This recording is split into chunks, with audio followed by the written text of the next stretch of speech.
Good morning. Um, we're still in a severe weather risk, a slight risk specifically. Um, the last thing I heard was that earlier this morning, about 7 o'clock, or maybe earlier than that. Um, well, parts of southwestern Tennessee and parts of North Mississippi and eastern Arkansas and eastern Louisiana are in an enhanced risk for strong to severe storms, and that's where there could be a strong tornado or two. That's possible. Hold on.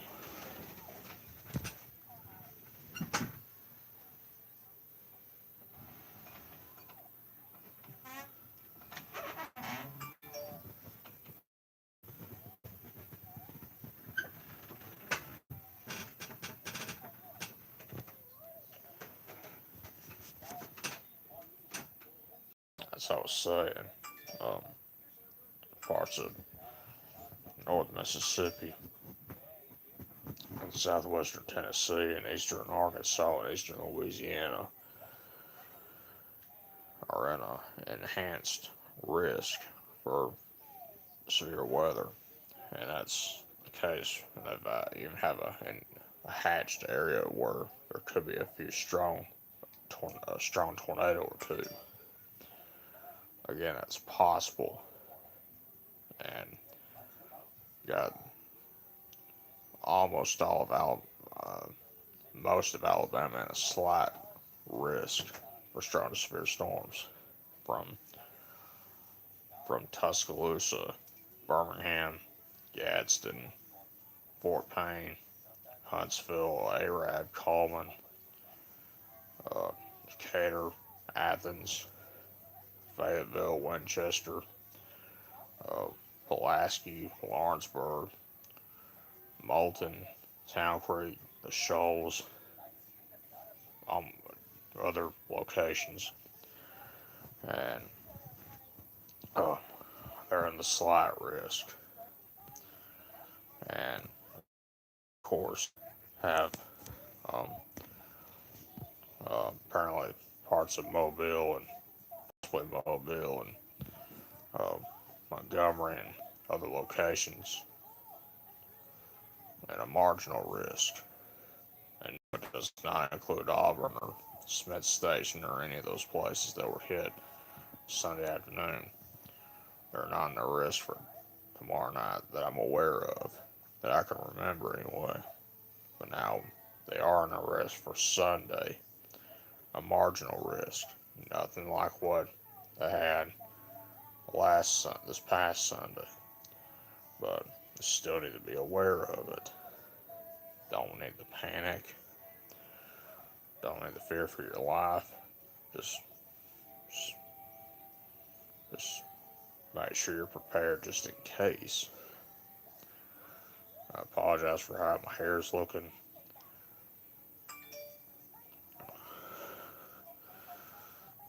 Let's see how it's okay. It is okay. Um, that's no problem at all. Um,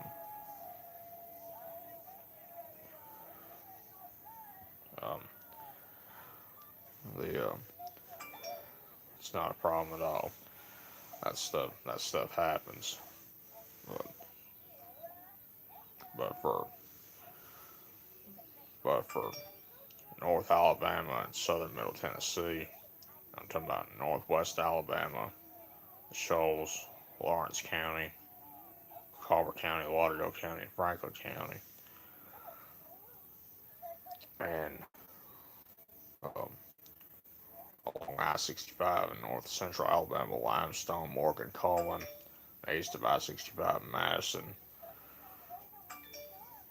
Okay, that sounds good. That sounds good. Um, from and along I-65 at Limestone, Morgan, and Coleman County, and east of I-65 Madison, Marshall, Jackson, and DeKalb County, and in Somerville, Tennessee, Franklin, Lincoln, and Moore County, and of course Lawrence and Giles County, and Wayne County, and Hardin County. And they're all in a slight risk for the possibility of strong to severe storms. That's possible. It's possible. Um, I've been hearing different things saying the threat's low, but I'm not gonna. I'll believe that when I see it. That's just after the recent events that we've had already that have been deadly. They say the threat's low. I'll believe that when I see it. The bottom line is everybody just needs to be aware of it. That's the bottom line. Everybody needs to be aware of the possible threat of severe weather. And I've also heard that the highest severe weather threat would be to our west, parts of Mississippi and Tennessee, North Mississippi and Southwest Tennessee, and eastern Arkansas and Louisiana. But it could change. It's done it before. It could happen again, and we just need to be on alert. Make sure your weather radios are working. Make sure you have a very reliable weather app on your mobile device, your phone or tablet, or iPad or iPod or iPhone, whatever mobile device you have. Make sure you have a very reliable weather app on that device and have it set for your current. And with the weather radios, like I've been talking about, they go off countywide with the weather app. If you have it set for your current location, with the weather app, it'll only go off if your current location is in that polygon. If it's in that polygon, it will go off. If it's not in that polygon, it will not go off, which is very useful. That way you can find out if you're in the warning or not.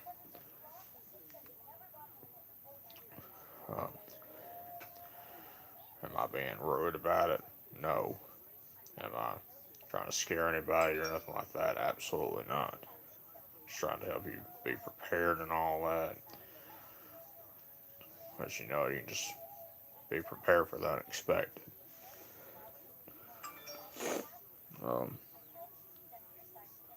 I was going to do another video last night, but I wasn't able to, unfortunately, and I apologize. Um, yes.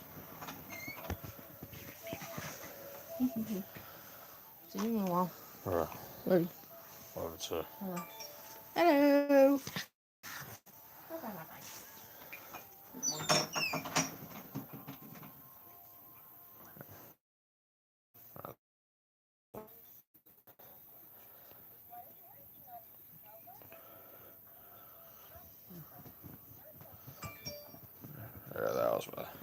That was my sister. That was briefly speaking just now, but she's on her way to work, and I'll be going to work later on, perhaps. Well, yeah. All right. Um, but yeah, that's basically the case right now. I'm gonna do this. I'm gonna do this for 30 minutes. It's 8:16 right now. Just trying to keep up with the time. But I'll probably end this about maybe 8:25, maybe 8:26, something like that. we'll just see how it goes.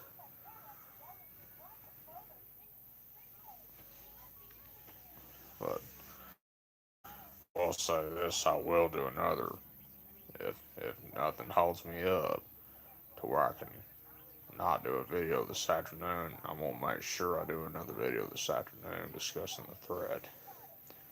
I'm gonna do a Facebook and Instagram live tonight. Right, today it's just rain.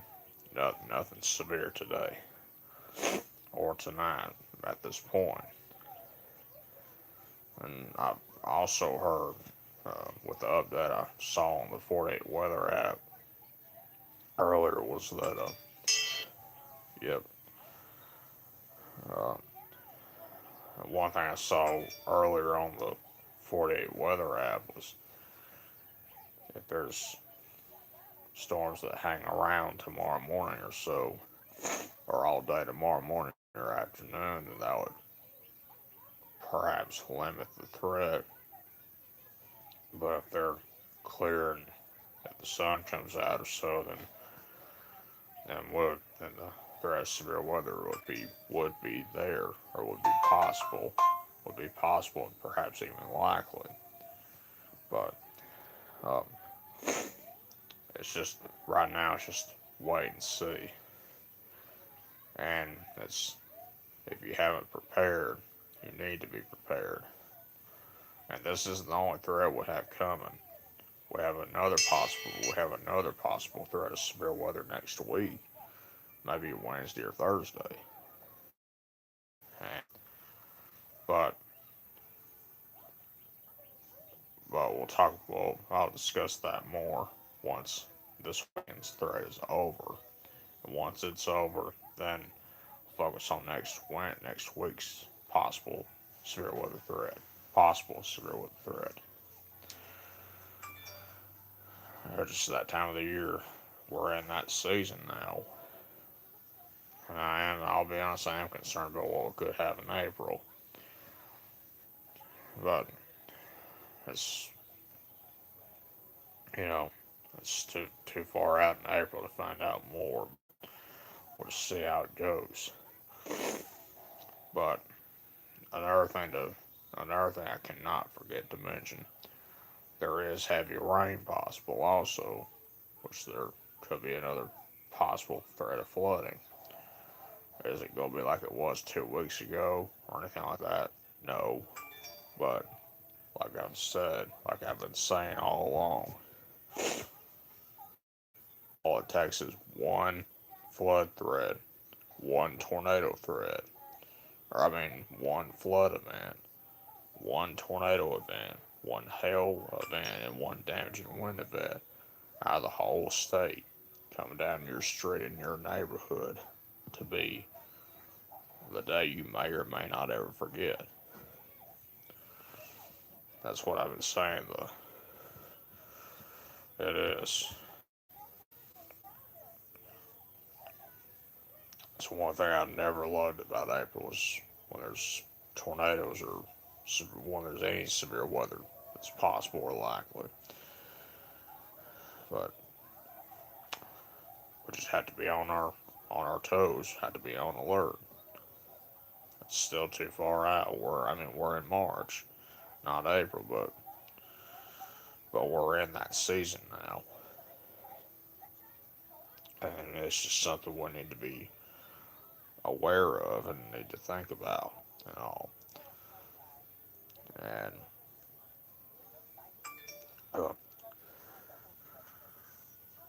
trying to keep an eye on the time.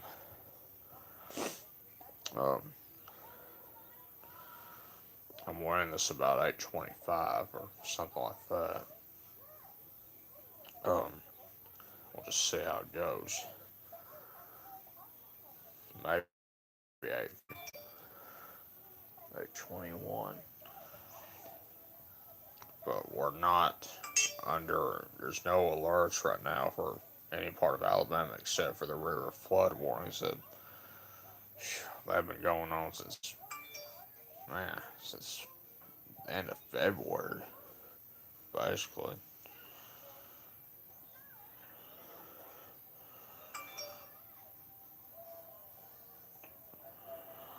it's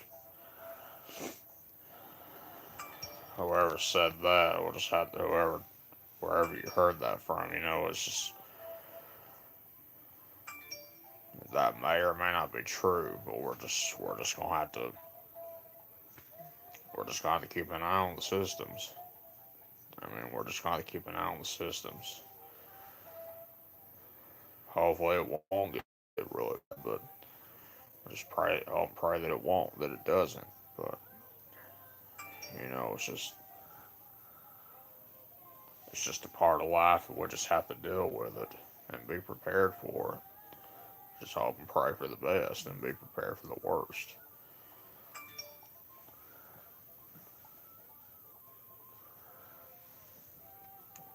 Apologize for keep turning my head off, just trying to keep an eye on the time.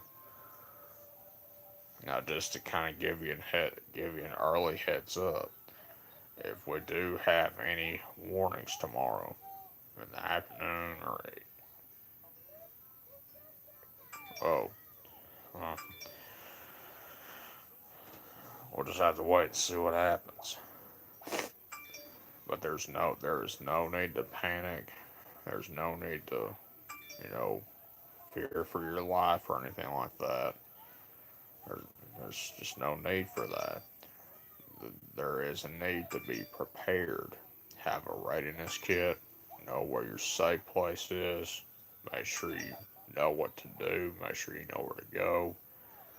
And make sure you know where the two worst places to be during a tornado would be.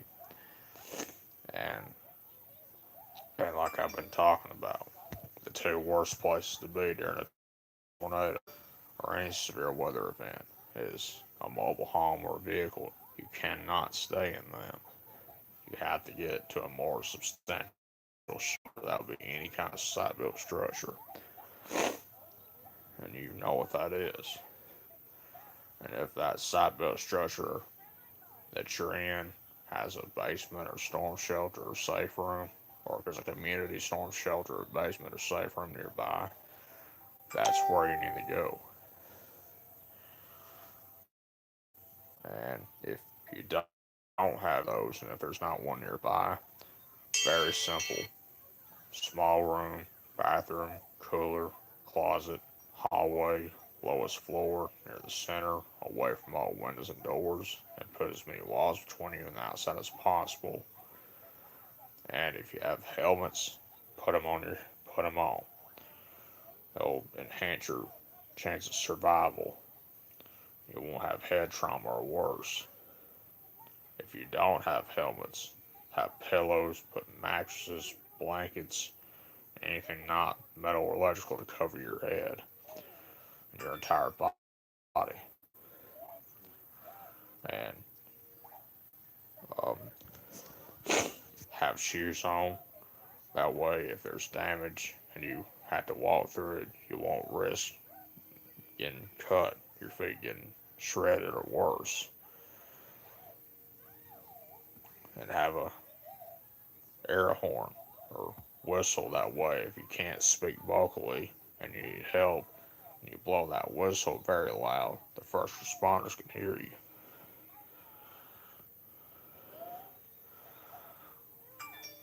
Okay. As long as it's without windows and doors, or as long as it's away from windows and doors, that sounds good. And I do know there are storm shelters that don't allow pets, and there's reasons for that. And no, I don't get it, but it's just part of it. And there are shelters that probably do allow pets, but the names I can't think of off the top of my head right now. But there are some out there that do allow pets, but just have to check them out or something like that. Um,